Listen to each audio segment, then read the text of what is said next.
आज आपण बनवणार आहोत सुकटची चटणी। गरमीमुळे आपल्याला जेवण जास्त जात नाही, त्यासाठी तोंडी लावायला काहीतरी चटपटीत असेल तर जेवण पण जास्त जातं। तर चला मग आपण आता चटणी बनवायला सुरुवात करूया।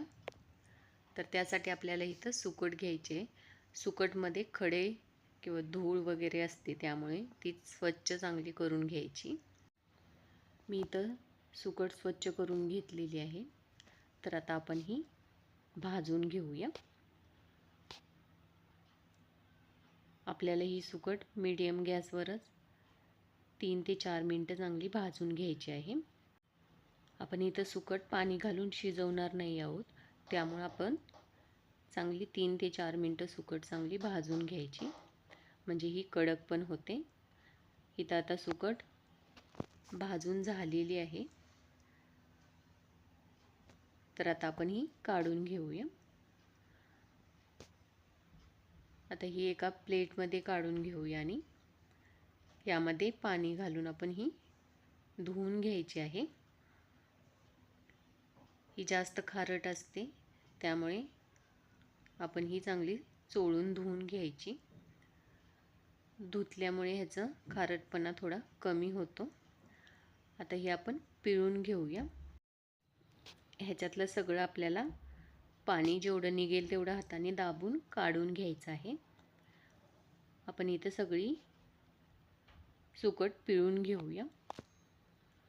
आता आपण चटणी करायला सुरुवात करूया। तर इथं मी एका कढईमध्ये 1.5 चमचा तेल घातलेलं आहे। तेल गरम झालं की त्यामध्ये एक मोठा कांदा बारीक कट करून घालूया। तो आपल्याला थोडा लालसर भाजून घ्यायचा आहे। इथं तुम्ही सुकटची चटणी 10 ते 12 दिवसासाठी बनवणार असाल तर कांदा स्किप करा। आता कांदा भाजल्यानंतर आपण त्यामध्ये सुकट घालून घ्यायची आणि सुकट पण आपण 1 ते 2 मिनिटं परतवून घ्यायची, म्हणजे त्याच्यामधलं पाणी सगळं निघून जाईल। आपल्याला ही एकदम सुक्की अशी करून घ्यायची आहे। आता सुकटमध्ये आपण पावडर मसाले घालून घेऊया। तर ही तिखटनुसार आपल्या लाल मिर्च पावडर घालून घ्यायची आणि अर्धा चमचा चिकन मसाला घालायचा आहे। इथं आपण जास्त मसाले वापरणार नाही आहोत। हे मसाले आता आपण सुकट बरोबर मिक्स करून घेऊया आणि 2 मिनिटासाठी सुकट परतवून घेऊया। आता आपली सुकट झालेली आहे। तर वरून आपण ह्यामध्ये कोथिंबीर घालून घेऊया। कोथिंबीर आवडत असेल तर घाला, नाहीतर स्किप केली तरी चालेल। मी तर आता गॅस बंद केलेला आहे। आता हे एकदा मिक्स करून घ्यायचं आपण। आता आपली सुकट तयार झालेली आहे।